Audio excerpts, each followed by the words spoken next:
Hello players எல்லாருக்கும் வணக்கம். இன்றைக்கும் ஆஸ் யூஷுவல் ஒரு சூப்பர் இன்ட்ரெஸ்டிங்கான கேம் தாங்க பார்க்க போகிறோம். இன்றைக்கு கேம் வந்து ஒரு 6th 7th மூவ்லேருந்தே ஆக்ஷன் வந்து ஸ்டார்ட் ஆயிரும். ஸோ கடைசி வர ஆக்ஷன் தாங்க. வெறும் 18 மூவ்ஸ் தான் நடந்திருக்கும் கேமு. அதில் ஃபஸ்ட்டு ஒரு 5-6 மூவ்ஸ் தவிர மிச்சம் எல்லா மூவ்ஸும் பிளாக் வந்து ஒயிட்டை துரத்தி அடிச்சிட்டு இருக்கும். ஒயிட்டுக்கு வந்து என்ன நடக்குதுன்னே தெரியாமல் பிளாக்கோட பீசஸ் எல்லாத்தையும் கேப்சர் பண்ணிட்டு இருக்குங்க. ஒவ்வொன்றா நம்ம தான் ஏதோ லீடிங்கில் இருக்கோம் அப்படின்னு தப்பு கணக்கு வந்து போட்டுட்டு இருக்கோம். ஸோ ஆனால் பிளாக் வந்து பயங்கரமான ஒரு சர்ப்ரைஸ் வந்து கொடுத்துருக்கும் ஒயிட்டுக்கு. இந்த கேம் வந்து கால் ஸ்லெட்ஸ்டர் அப்படிங்கிறவங்களுக்கும் பெர்னார்ட் ஃப்ளைசிக் அப்படிங்கிறவங்களுக்கும் நடந்திருக்குங்க. பெர்னார்ட் அப்படிங்கிறவங்க ஒயிட் பீசஸ் வந்து யூஸ் பண்ணியிருக்காங்க. ஸ்லெட்ஸ்டர் அப்படிங்கிறவங்க பிளாக் பீஸ் வந்து யூஸ் பண்ணியிருக்காங்க. இந்த கேமில் பிளாக் தாங்க வின் பண்ணியிருக்கோம். இது வந்து ஸ்லெட்ஸ்டரோட இம்மார்டல் கேம் அப்படிங்கிறாங்க. எல்லா பெரிய பிளேயர்ஸ்க்கும் ஒரு இம்மார்டல் கேம் அப்படிங்கிறது ஒன்று வந்து சூஸ் பண்ணுவாங்க. ஸோ அப்படின்னா காலத்துக்கும் அழியாமல் இருக்கிற ஒரு கேம் அப்படிங்கிற மாதிரி மீன் பண்ணுவாங்க இந்த செஸ். இதில் இம்மார்டல் கேம்னா அதில் எல்லாருக்கும் ஒவ்வொரு இம்மார்டல் வந்து டிசைட் பண்ணுவாங்க. ஸோ இந்த கேம் தான் இந்த ஸ்லெஸ்டர் அப்படிங்கிறவங்களுக்கு இம்மார்டல் கேம் அப்படிங்கிறாங்க. ஸோ எந்த அளவுக்கு தாறுமாறாக இருக்கும் அப்படின்னு நீங்களே பார்த்து தெரிஞ்சுக்கோங்க. ஃபர்ஸ்ட் ஒயிட் பீசஸ் வந்து B4 அப்படின்னு ஒரு மூவ் வந்து ப்ளே பண்ணுது. ஸோ இது யாரும் இதுக்கு முன்னாடி பார்த்துருக்க மாட்டீங்க. இது ரொம்ப ரேரான ஓப்பனிங் தான். பாலிஷ் ஓப்பனிங் அப்படிங்கிறாங்க. ஸோ யாரும் யூஸ்வலி இதை வந்து ப்ளே பண்ண மாட்டாங்க. ஆனால் இங்கே இவர் இதை வந்து ப்ளே பண்ணியிருக்காரு. அதுக்கு E6 வந்து வைக்கிறாங்க. நெக்ஸ்ட் பிஷப் B2 ஃபியன் ஷாட்டோ வந்து போடுறாங்க. அப்புறம் நைட் F6, அதுக்கப்புறம் A3, அதுக்கப்புறம் C5. இந்த பாண்ட் ஸ்ட்ரக்சரை எடுத்த உடனே உடைக்கலாம் அப்படின்னு பிளான் பண்ணிட்டாங்க.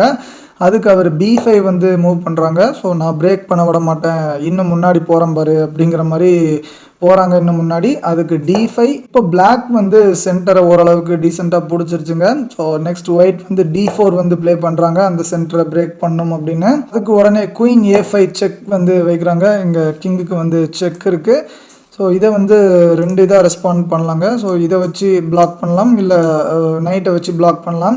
நைட் C3 வச்சு பிளாக் பண்ணியிருக்காங்க. ஏன்னா இந்த பானையும் ப்ரொடெக்ட் பண்ணணும், அதனால் இதை வச்சு இதுக்கும் ப்ரொடெக்ஷன் கொடுத்து ப்ளஸ் இந்த கிங்கையும் பிளாக் பண்ணலாம் அப்படிங்கிற மாதிரி பிளானில் இருக்காங்க. இங்கேருந்து தாங்க ஃபுல்லாக ப்ராப்ளம் வந்து ஸ்டார்ட் ஆகுது.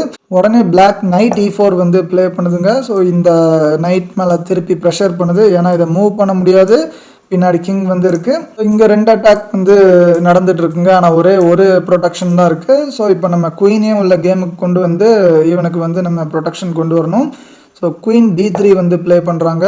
நான் வந்து சப்போர்ட்டுக்கு வந்துட்டேன், நீ ஒன்றும் கவலைப்படாத அப்படிங்கிற மாதிரி குயின் வந்து வருது நடுவில்.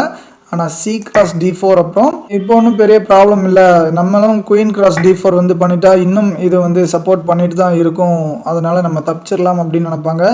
ஆனால் உடனே பயங்கரமான ஒரு அட்டாக் வந்து ஸ்டார்ட் ஆகுதுங்க. பிஷப் G7ங்க. ஸோ இங்கே குயினுக்கு அட்டாக் நடக்குது. ஸோ குயின் வந்து இதை கேப்சர் பண்ண முடியாது, ஏன்னா நைட் வந்து ப்ரொடெக்ட் பண்ணிகிட்டு இருக்கு. இங்கேருந்து தான் ஒயிட் வந்து அது இஷ்டத்துக்கு பீசஸ்லாம் மெதுவாக கேப்சர் பண்ணிகிட்டு இருக்கும். ஸோ என்ன நடக்குதுன்னு பாருங்கள். குயின் கிராஸ் G7, அந்த பானை உடனே கேப்சர் பண்ணிவிட்டு அப்படியே இந்த ரூக்குக்கும் நம்ம வந்து த்ரெட் கொடுக்குறோம் அப்படிங்கிற மாதிரி அங்கே போகிறாங்க. அதுக்கு பிளாக் அந்த ரூக்கை பற்றிலாம் பட்டிருக்காதுங்க. Bishop F2 check. ஸோ பிஷப்பை வச்சு இந்த பானை கிராஸ் பண்ணனா இது வந்து ஒரு செக்குங்க. ஏன்னா இந்த நைட் வந்து ப்ரொடெக்ட் பண்ணிகிட்டு இருக்கு. ஸோ இது செக் வைக்கிறாங்க. வேறு எங்கேயுமே மூவ் பண்ண முடியாது, இங்கே வர முடியாது, இங்கே மட்டும்தான் வர முடியும். ஸோ கிங் D1 வந்து ப்ளே பண்ணுறாங்க. இப்போ அடுத்த ஒரு ஸ்டன்னிங்கான காம்பினேஷன் வந்து ப்ளே பண்ணுறாங்க. D4 அப்படின்னு வச்சு இந்த நைட்டுக்கு வந்து ப்ரெஷர் கொடுக்குறாங்க. ஸோ இந்த நைட்டை உங்களால் கேப்சர் பண்ண முடியாது. குயின் எடுத்து இங்கே வச்சோன்னா மேட் ஆயிருங்க. ஸோ எங்கேயுமே வர முடியாது வெளியில். ஆனாலும் இப்போதைக்கு இந்த நைட்டை பற்றி பொருட்படுத்தாமல் இங்கே ஒரு ரூக் வந்து ஃப்ரீயாக தான் இருக்குது. ஸோ அதை எடுத்தனா நம்ம செக்கும் வைக்கலாம் அப்படின்னு சொல்லிட்டு நப்பாசையில் அந்த ரூக்கை வந்து கேப்சர் பண்ணுது. குயின் H8 ப்ளஸ் செக்கும் வருது. ஸோ அதுக்கு கிங் E7 வந்து ப்ளே பண்ணுறாங்க. இப்போவும் ஒயிட் வந்து இந்த நைட்டை வந்து கண்டுக்காதுங்க. ஸோ இங்கேயும் ஒரு பிஷப் ஃப்ரீயாக தான் இருக்குது. ஸோ இதை கேப்சர் பண்ணிட்டோன்னா திருப்பி நம்ம இந்த இடத்துக்கு வந்துடலாம் அப்படிங்கிற ஒரு பிளானில் குயின் C8 வந்து ப்ளே பண்ணுறாங்க. அந்த பிஷப்பையும் கேப்சர் பண்ணி எப்போ ஒரு ரூக்கையும் எடுத்தாச்சு, ஒரு பிஷப்பையும் எடுத்தாச்சு, நம்ம தான் கண்டிப்பாக லீடிங்கில் இருக்கோம், நம்ம வந்து ஜெயிச்சிடலாம் ஈஸியாக அப்படிங்கிற மாதிரி நினச்சிட்டு இருப்பாங்க. ஆனால் பிளாக் என்ன பிளான்ஸ் வச்சுருக்கு அப்படிங்கிறத பாருங்க. D கிராஸ் C3 அந்த நைட்டை முதல்ல எலிமினேட் பண்ணிட்டாங்க. அதுக்கு பிஷப் கிராஸ் C1ங்க. ஏன்னா இந்த பானை கேப்சர் பண்ண முடியாது, இது வந்து சப்போர்ட்டுக்கு இருக்குது, இதுவும் இருக்குது. இப்போ பிளாக் வந்து மறுபடியும் நம்மளை பயங்கரமாக சர்ப்ரைஸ் பண்ணுறாரு. ஆல்ரெடி நிறைய சாக்ரிஃபைஸ் பண்ணிட்டாங்க, திருப்பியும் இன்னொரு ரூக் சாக்ரிஃபைஸ் வந்து பண்ணுறாங்க. எப்படின்னா நைட் D7 வந்து ப்ளே பண்ணுறாங்க. இந்த ரூக்கை வச்சு குயினுக்கு ஒரு அட்டாக் கொடுக்குறாங்க. ப்ளஸ் நீ வேணா இதை ஃப்ரீயாக எடுத்துக்கோ அப்படிங்கிற மாதிரி சொல்கிறாங்க. ஸோ ஒயிட்டும் சரி ஃப்ரீயாக தானே இருக்குது, எதுக்கு விட்டு வைக்கணும், நம்மளுக்கு இந்த இடம் கிங் வந்து சேஃபாக தான் இருக்குது, இவனை வந்து கேப்சர் பண்ணிடலாம், எந்த பிரச்சனையும் இல்லை அப்படின்னு நினச்சிட்டு கேப்சர் பண்ணுறாங்க. அதுக்கப்புறம் குயின் வந்து B5ல உள்ள பானை வந்து கேப்சர் பண்ணுது. Next bishop F4. கிங்கு வந்து மூவ் பண்ணுறதுக்கு கொஞ்சம் ஸ்பேஸ் வேணும், ப்ளஸ் இந்த இடத்துல ஏதாவது அட்டாக் வந்து ட்ரை பண்ணலாமான்னு யோசிக்கிறாங்க. ஸோ இது மூணுமே லாக் ஆகி அப்படியே நிற்குதுங்க. ஸோ இது ஃப்ரீயாக இருக்குது, ஆனால் டெவலப் பண்ண முடியல இந்த ரூக்கை.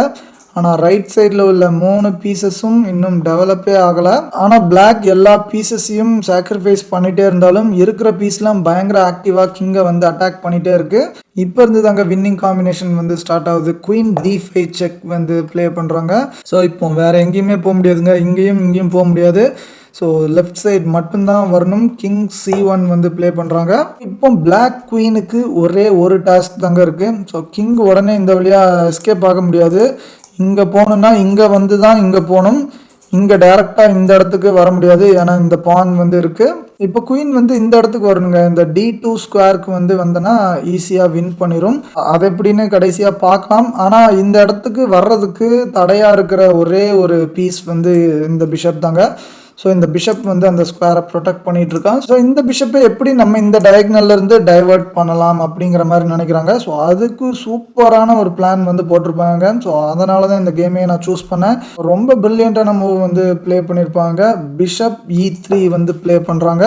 இது என்னடா மூவ், இது எப்படி அந்த டயக்னல்ல இருந்து ப்ரொடெக்ட் பண்ணும்? ஸோ இதை தான் கேப்சர் பண்ணிருமே, இன்னொரு சாக்ரிஃபைஸும் பண்ணியிருக்காங்க, திருப்பியும் அதே டயக்னல்ல தான் இருக்கும். ஸோ அதனால பிளாக்குக்கு என்ன அட்வான்டேஜ் அப்படிங்கிற மாதிரி ஒரு சில பேருக்கு கேள்வி வந்து இருக்குங்க. கேம்லேயும் அதே தான் நடந்திருக்கும். பிஷப் கிராஸ் E3 வந்து ப்ளே பண்ணுறாங்க.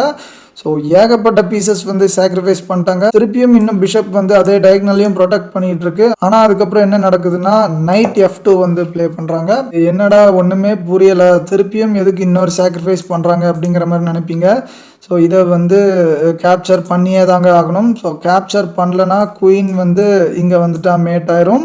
அதனால் இந்த சாக்ரிஃபைஸ் அக்செப்ட் பண்ணி தாங்க ஆகணும். பிஷப் கிராஸ் F2 வந்து ப்ளே பண்ணுறாங்க. Next queen D2 check. இந்த மூவோட ரிசைன் பண்ணிடுதுங்க. ஸோ எல்லா பீசஸையும் சாக்ரிஃபைஸ் பண்ணி கடைசியாக ஒரே ஒரு குயினை வச்சும் ஒரே ஒரு பானை வச்சும் இந்த ராஜாவை வந்து பயங்கரமாக கார்னர் பண்ணிட்டாங்க. ஸோ இங்கே ஏன்டா ரிசைன் பண்ணாங்க, ஸோ ஈஸியாக தப்பிச்சிடலாமே, அதான் நிறைய வழி இருக்குது அப்படிங்கிற மாதிரி ஃபீல் ஆகுங்க உங்களுக்கு. ஆனால் நல்லா யோசிச்சு பாருங்கள், கிங்கால் இந்த இடத்துக்கு வர முடியாது, இந்த பான் இருக்குது, கிங் இங்கே மட்டும்தாங்க வர முடியும். ஸோ அப்படி வச்சனா குயின் திருப்பியும் D1 வச்சு செக் வைக்கும். ஸோ திருப்பியும் கிங்கால் இங்கே மூவ் ஆக முடியாது, இங்கே மட்டும்தான் போக முடியும். ஸோ இதுக்கப்புறம் queen cross C2 check mat ஆயிருங்க. ஏன்னா கிங் இங்கேயும் வர முடியாது, இங்கேயும் வர முடியாது, இங்கேயும் வர முடியாது. ஸோ இந்த மேட்டை எப்படியும் அவாய்ட் பண்ண முடியாது அப்படிங்கிறதுனால ஒயிட் வந்து இந்த மூவோட ரிசைன் பண்ணிருச்சுங்க. எந்த அளவுக்கு பிரில்லியண்டாக திங்க் பண்ணியிருக்காங்கன்னு பாருங்க. ஆல்ரெடி நிறைய பீசஸ் வந்து சாக்ரிஃபைஸ் பண்ணிட்டாங்க. கடைசியாக இந்த பிஷப்பை இந்த டயக்னல்ல இருந்து வேற டயக்னலுக்கு டைவர்ட் பண்ணுறதுக்காகவே இன்னொரு பிஷப்பையும் ஒரு நைட்டையும் சாக்ரிஃபைஸ் பண்ணியிருக்காங்க திருப்பி. ஏன்னா ஒன்ஸ் மோர் வந்து காட்டுறேன். ஃபர்ஸ்ட் பிஷப்பை வச்சு இப்படி ஹைட் பண்ணுறாங்க அந்த டயக்னலை, ஓசியில் கிடைக்குது அப்படின்னு நினச்சிட்டு கேப்சர் பண்ணாங்க. திருப்பி நைட்டை இங்கே வச்சாங்க, இந்த இடத்துல வந்து மேட் த்ரெட் பண்ணலான்னு. அந்த மேட்டை தவிர்க்கிறதுக்காக இன்னொரு ஃபோர்ஸ் மூவ்ங்க, இந்த சாக்ரிஃபைஸ் அக்செப்ட் பண்ணியே தான் ஆகணும். இதுக்கப்புறம் இந்த டயக்னல் வந்து பிளாக்கு கிளியர் ஆயிடுச்சு. ஸோ குயின் D2 செக்கோட கேம் வந்து முடியுது. கண்டிப்பாக இப்போ உங்களுக்கு புரிஞ்சிருக்கும் ஏன் இந்த ஸ்லெஸ்டரோட இம்மார்டல் கேமாக இந்த கேமை வந்து சூஸ் பண்ணியிருக்காங்க அப்படின்னு. அவங்க லைஃப் டைம்லேயே ஒன் ஆஃப் தி பெஸ்ட் கேமாக இது வந்து கண்டிப்பாக இருக்குங்க. அதனால தான் இது காலங்காலத்துக்கு அழியாத கேம் அப்படின்னு சொல்லிட்டு இம்மார்டலாக சூஸ் பண்ணியிருக்காங்க. இனி ஒவ்வொரு பிளேயரோட இம்மார்டல் கேம் வந்து நான் வந்து கண்டிப்பாக போடுறேன். ஸோ இந்த கேம் வந்து உங்களுக்கு பிடிச்சிருந்துச்சுன்னா தயவு செஞ்சு லைக் பண்ணுங்கள். நாளைக்கு ஒரு இம்பார்ட்டன்ட் அனௌன்ஸ்மெண்ட் வந்து கொடுக்குறேன், நாளைக்கு கொடுக்குறேன், இல்லை அட்லீஸ்ட் சண்டேவாவது கொடுக்குறேங்க. ஒரு விஷயம் வந்து யோசிச்சு வச்சிருக்கேன்.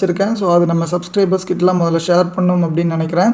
ஸோ அந்த விஷயத்தை நான் கண்டிப்பாக அந்த வீக்கெண்ட் வந்து ஷேர் பண்ணுறேன். உங்களோட கருத்தையும் நீங்கள் வந்து சொல்லுங்கள். இந்த கேமை மறக்காமல் லைக் பண்ணுங்கள். உங்கள் ஃப்ரெண்ட்ஸ் அண்ட் ஃபேமிலிஸ்க்கு யாராவது செஸ்லலாம் இன்ட்ரெஸ்டடாக இருந்தாங்கன்னா ஸோ அவங்களுக்கு வந்து ஷேர் பண்ணுங்கள். கண்டிப்பாக எல்லாருக்குமே இந்த கேம் வந்து ரொம்ப பிடிக்கும்.